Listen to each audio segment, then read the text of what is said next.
International Baking Day, and welcome to part one of my four-part series of baking with bacon.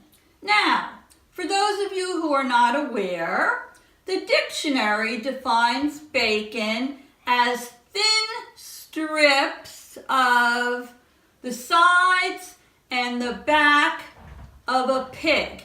And I guess they're strips of salted meat from the back and the sides of the pig.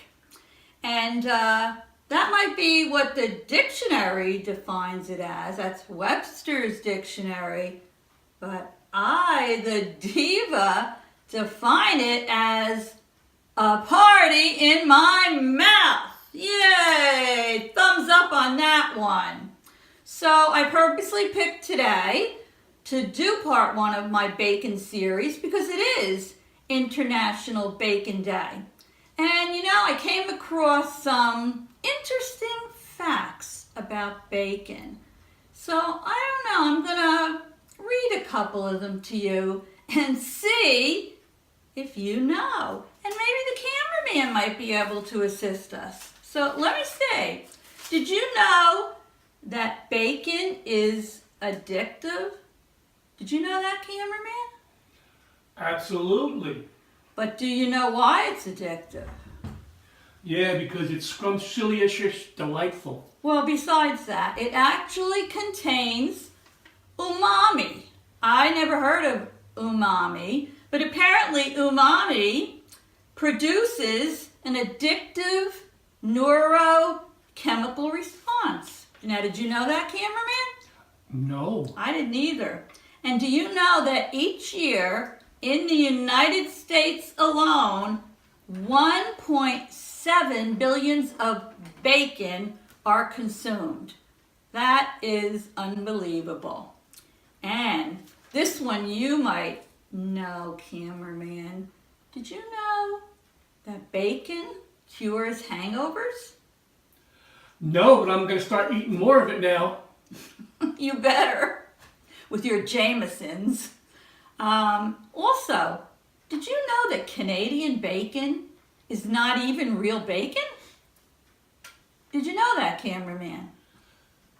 Not really, but I never liked Canadian bacon at all. I always liked Americano bacon. Yeah, I don't like the Canadian bacon either, because Canadian bacon is actually just smoked pork loin. So to me, it doesn't taste like bacon. I just feel like I'm eating like a ham steak, right? Don't you? The only Canadian I liked were my grandparents on my mother's side who were from Nova Scotia, and of course the Montreal Canadians. Oh, Nova Scotia. I could be mistaken, but I think my YouTube friend Natalie is going to be buying a house and moving to Nova Scotia. Hi, Natalie. And also, how many pounds of bacon do you think a 25-pound pig yields? Wait a minute. Diva, what did you say? 25-pound pig? The Diva's losing it. It's a senior moment. How many pounds of bacon does a 250-pound pig yield? You asking me? Yes, cameraman. Not enough. No, that's true. Not enough. And there's bacon peanut brittle, bacon dental floss, bacon popcorn. Cameraman, did you ever hear of bacon Coke? I've heard of it because I watch a lot of the food shows. Oh, okay. But I don't drink soda. That's true. Bacon mayonnaise, bacon vodka, and bacon mince, and a lot more. So I'm just going to insert a couple of pictures in case you don't believe me, so that you will be able to see that these products are sold all over.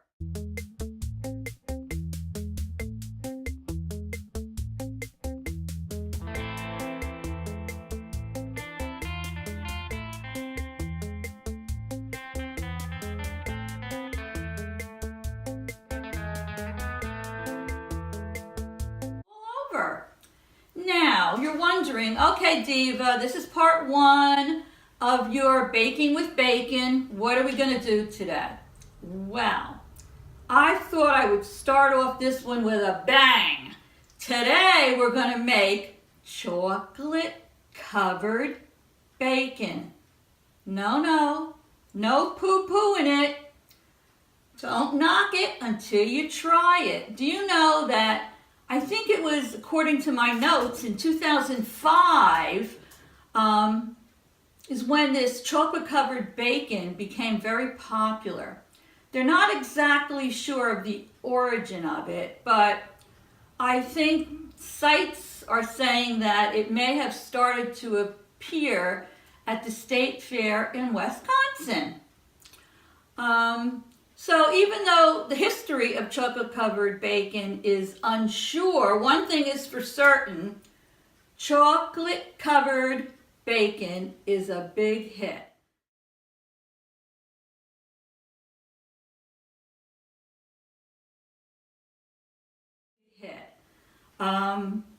We were down Cape May on vacation, and we went to the Wildwood Boardwalk.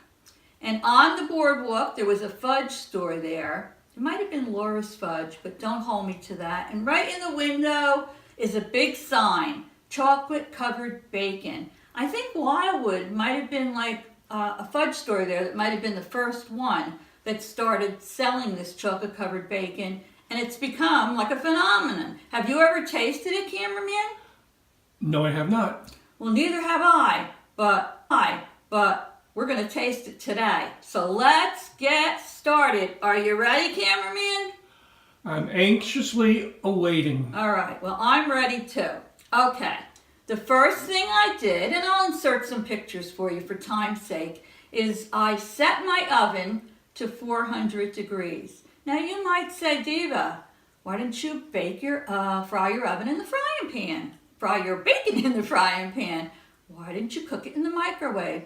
Actually, the best way to cook bacon is in the oven.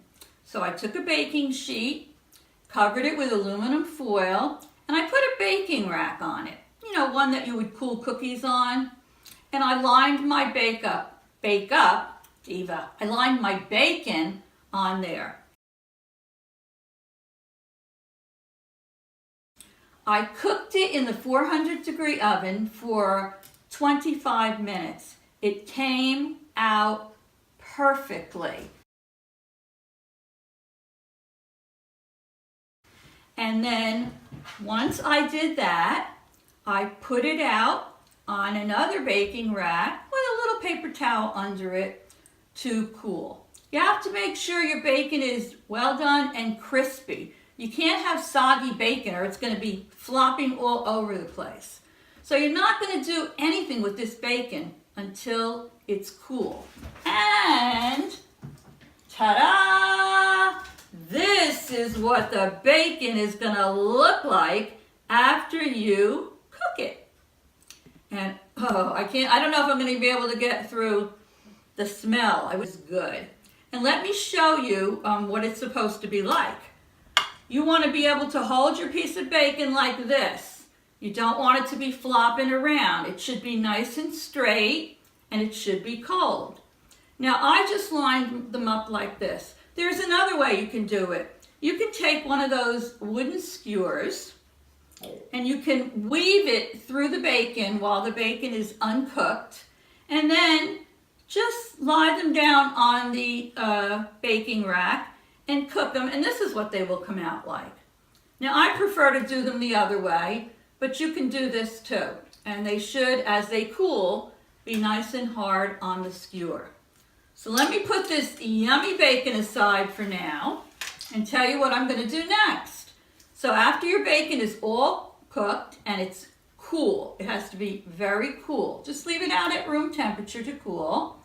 Then I'm going to take a bag, and you can either use your chocolate morsels, you can use Nestle's, you can use Ghirardelli, you can use the chocolate discs if you want, you know, like the Wilton's ones. And we're going to melt this in the microwave. Now, some people like to add a tablespoon of vegetable oil to that. I'm not going to. I'm just going to melt it slowly in my microwave. But remember, chocolate can burn easily. And once it's burned, you can't use it obviously anymore. So you want to keep checking your chocolate at, I would say, 30-second intervals. Stop it at 30 seconds and stir it. Put it in another 30 seconds and stir it. And you'll keep doing that till your chocolate gets nice and smooth. So if you want, you can also melt some white chocolate. I have some chocolate chips here. I think today I'm going to be coating my bacon strips with my dark semi-sweet chocolate, and I might drizzle some white chocolate over a couple of them for decorations. So after I eat one of these, I'm going to melt my chocolate now. Oh, good. And I'll be back in a second to show you what we do next. I'm back. So I melted all my chocolate. This was about maybe a pound, and it took me a couple of minutes, but it's all melted. And as you can see, this is the consistency you want. You know, you want it to have no lumps in it. It just should be nice and smooth. Now I have my bacon here. This chocolate covered bacon does not need any toppings, but I have noticed that some people do like that. So here I have some coarse sea salt. I have some brown sugar. I have a few chopped pecans. And I guess for the kids, I put a few colored sprinkles in. So there's a couple of different ways you can do this. I am going to say, though, be gentle with your bacon because it can break on you. Now, what's the worst that can happen? Piece of bacon breaks and you eat it. Or the cameraman eats it. So you're certainly not going to waste it, but you don't want to do that. Now, there are a few different things you can do. You can hold the bacon over your bowl and you can spoon your chocolate on there gently. And you're going to cover both sides. And then what you're going to do, you don't want it on there too thick. You just want it nice and evenly coated. And then you're going to place it down on wax paper or parchment paper to dry. Or you can do the dabbing method. You can take a spoon or a fork and just like drizzle it on there and dab it here and there. I prefer to use a pastry brush. You can use either a pastry brush or you can use a little clean, new paintbrush. So I have the chocolate on my pastry brush here. And what I'm going to do is gently coat my bacon with it. You don't, like I say, you don't want to glob it on there. You don't want this really thick coat of chocolate on there. But you just want it coated nice and smooth and evenly. Now, you can use tongs if you want for this, but my hands are nice and clean. I washed my hands and I prefer to use my hands. So as you can see, I'm just gently using my pastry brush and I'm coating my bacon. And then I'm going to turn it over and coat the other side. It's really very easy. You just have to, takes a little patience and you just have to be careful that you're not too rough with it because, like I said, you don't want to break your bacon. So I am going to continue doing this. Let me do one. I personally like them with just the chocolate on them. Some people prefer them with a little brown sugar or some of the salt or whatever.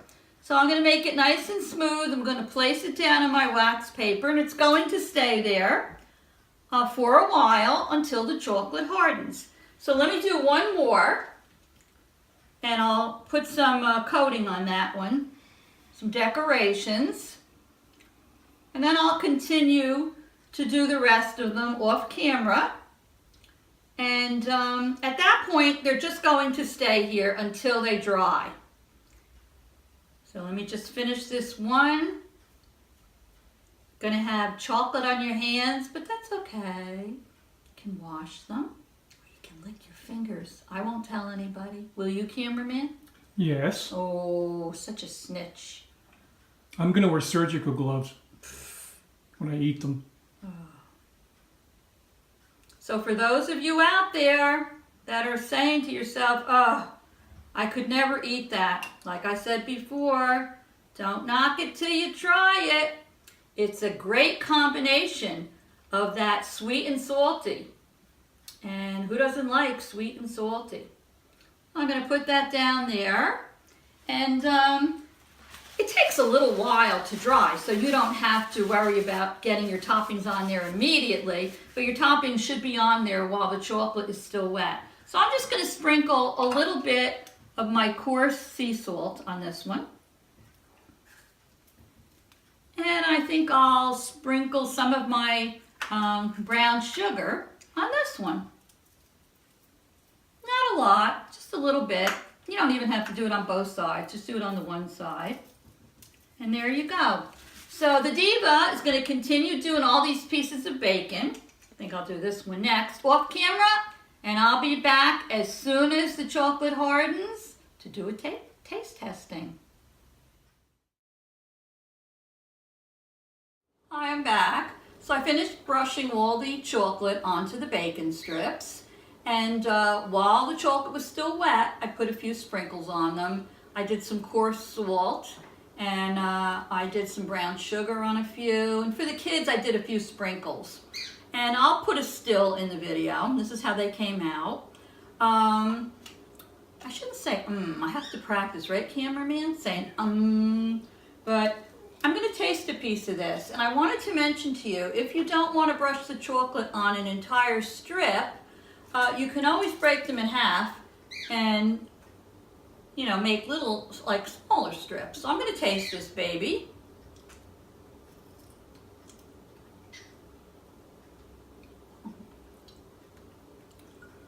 Delicious. As I would say, oh, the angels are singing. That sweet and salty is delicious. Please, don't prejudge. Taste these before you decide if you like them or not. They're delicious. Imagine having friends over and putting these out for a dessert. They will be talking about this forever. Oh, I was at the Diva's house. Guess what? We had chocolate covered bacon. Cameraman, you want to taste a piece? I've had about 12 pieces already. I'm full. Okay. And if any of the bacon breaks, no problem. Just eat it. The cameraman did have a few. So anyway, if you like this video, give me a thumbs up. Don't forget to comment. This way I'll know you're out there. I love my comments. And most of all, subscribe to my channel. I have a lot more videos to come, and you won't want to miss part 2 of my 4-part series on baking with bacon. So hit that little subscribe button down below and bing, press the bell next to it, because if you don't press that little bell, you won't get a notification when my next video is up. So, I hope you enjoyed it. And where normally I say, bake it a good day, I'm going to say, bacon a good day. See you soon. Toodles!